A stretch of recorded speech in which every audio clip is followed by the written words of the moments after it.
I'm Kieran Lynch. Welcome to Teagasc, the Teagasc Sheep podcast. Each episode will bring latest insights, advice and technical updates for the sheep industry. A lot of flocks around the country have begun the process of selecting this year's ewe lambs. With this in mind, I'm joined by Dr Fiona McGovern, who shares some of her insights into this area.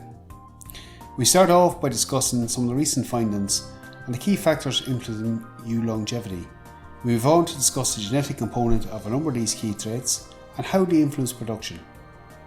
Fiona discusses why a replacement policy should have the scope for continual selection and culling during the year, and how to use records and simple identifiers to target underperforming or problem sheep within the flock. Fiona describes the variation she's seen from the detailed recording of maternal traits in the INZAC flock in Athenry over the past number of years. We finish up with Fiona highlighting the need to make use of genetic indexes when we're selecting sires for future placements, particularly when we're trying to improve flock performance for those hard to see traits.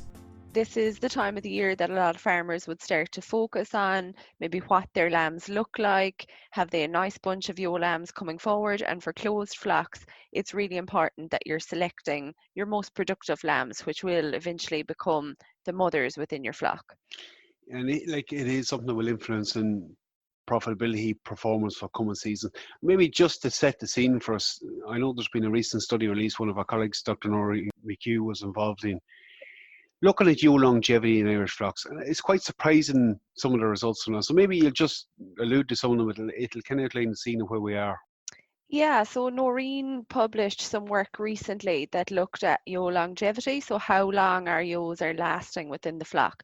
And surprisingly to most of us, the average length of time that a ewe is lasting within the flock is only 4.5 years of age. So by 4.5 years, she's been culled or she's gone from the flock for one reason or another. So that means that our ewes are only lasting 3.5 lactations. Now, interestingly, that was similar to work that they've done in the UK.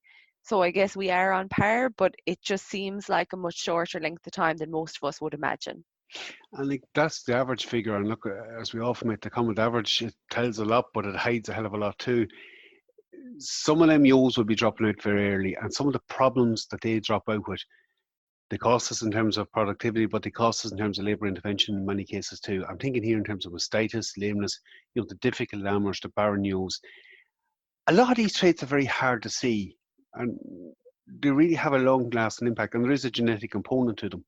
Maybe you'll just tease out some of them for us a bit more. Yeah, so in Noreen's study, they were seeing that 5 to 10% of the ewes were only lasting for one lactation. So there was clearly a problem there, mastitis, prolapse or severe lameness that was causing the ewe to be culled from the flock at an early age. And I suppose we don't have a way of maybe seeing these traits, particularly when we go to select our ewe lambs. So we can look at the genetics of the animal to try and help us and assist us in making these decisions. So in genetics, something that we often talk about is heritability. So that's the degree of variation in the population due to genetics, or basically the amount of the variation that we can see in the animal that they've inherited from their sire or dam. So we measure heritability on the National Flock Database.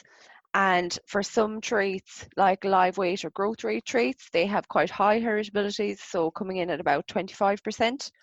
Some of your health traits have lower heritabilities, but they're also quite significant. So lameness would have a heritability of about 10%, whereas mastitis is slightly lower at 4%, but it does mean that there is a genetic component to that, I guess, illness or flaw within the animal, that they can inherit the likelihood of getting mastitis. I think these are all traits that will influence production, so that are traits that will require intervention in many cases. They're difficult to see traits. I'm thinking at the moment, most flocks will pick on physical appearance, well-grown ewe lambs. We might have some records of what their potential breeding is in them, and none of that is wrong. And in some ways, by proxy, selecting well-grown ewe lambs, in some ways, is selecting for dams of better milk yield possibly coming through. But making use of records that we have, I'm thinking of other problems here that we encounter, like difficult lambing, ewes of prolapse, mothering ability. Making use of records, Fiona, in commercial flocks to actually identify them or make progress in that area.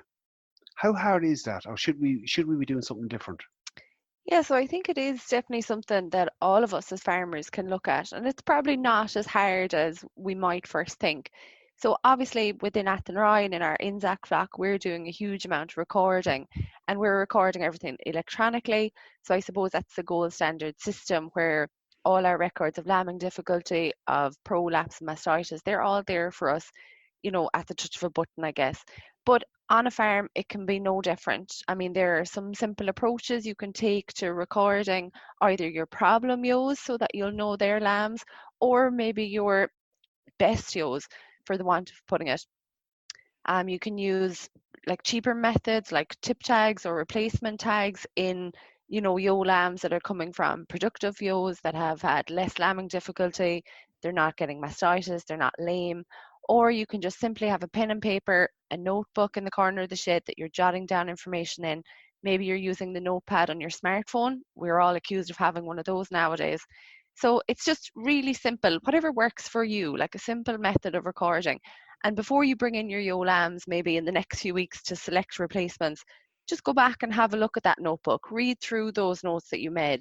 If there are particular ewes that caused you an awful lot of hassle or, meant that you were up a few nights more than you wanted to be up in the middle of lambing, then maybe don't pick those ewe lambs because they're the ones that are more than likely going to cause you trouble in the future. You alluded to something there, the use of tip tags. I often think cull tags are some underutilised on farms, even notching. The need for culling are underperformers.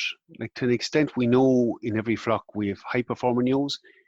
Sometimes we have underperforming ewes that are slipping through from season to season, and we're potentially selecting female replacements of some of these ewes. Or certainly, we might potentially put some of these ewes back to a maternal ram to produce a future crop. How big of an issue do you think that is? Like, you're uniquely positioned because you've looked at a huge number of records within your own flock in INZAC and Athenry, but it is a potential issue each season.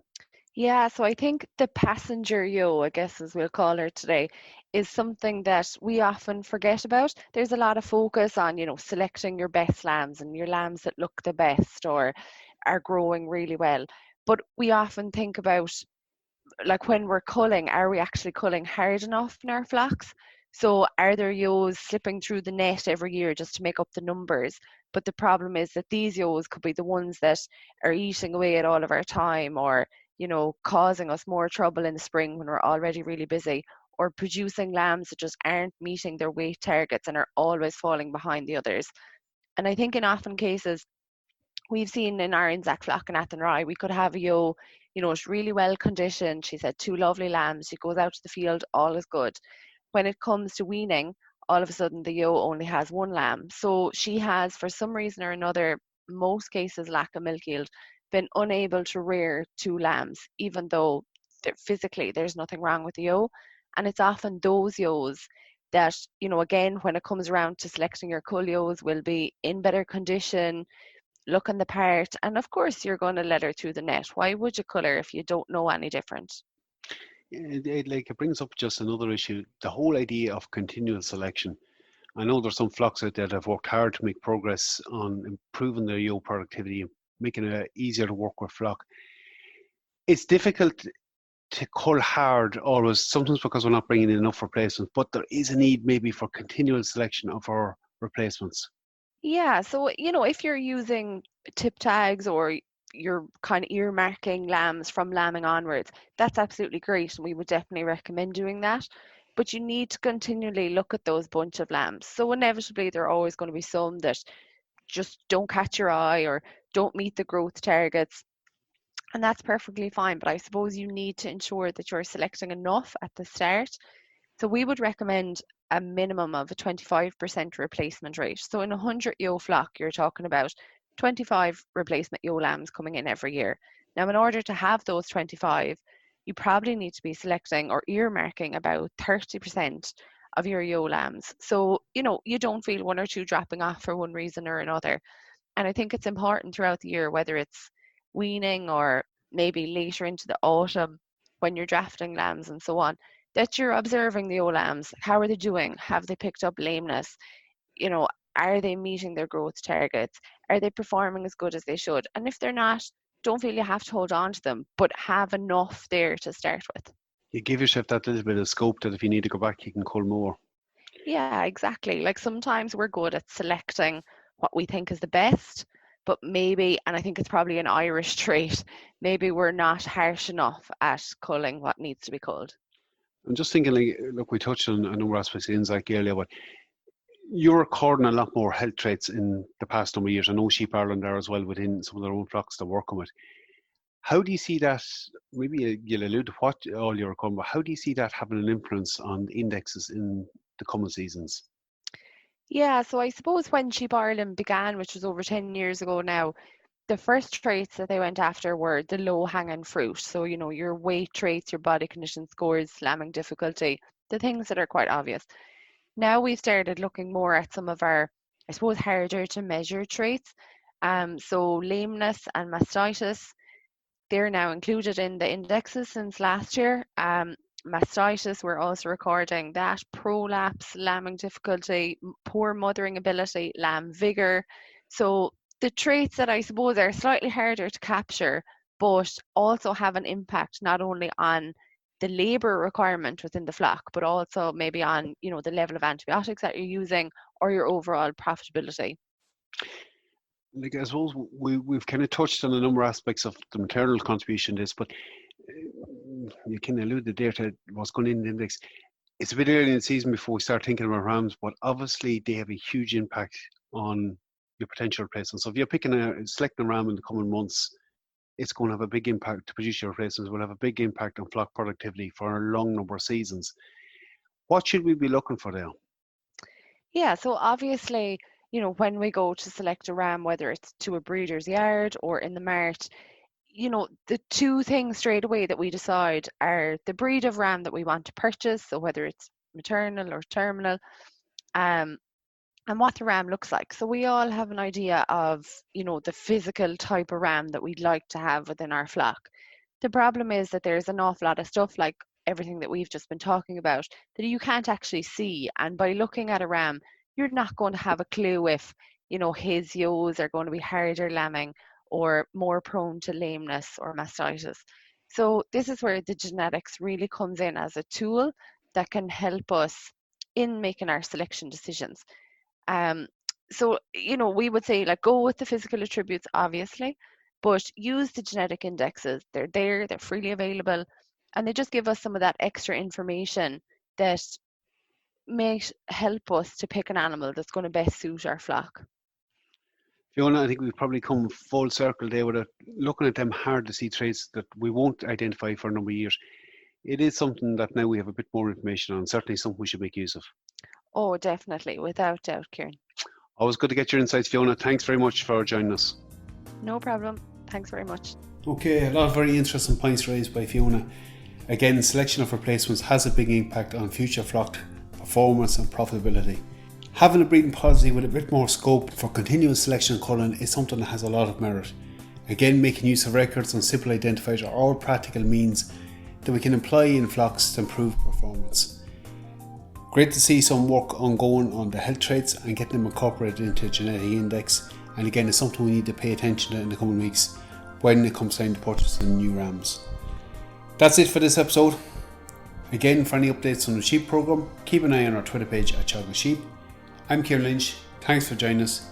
Don't forget to subscribe and tune in to future episodes.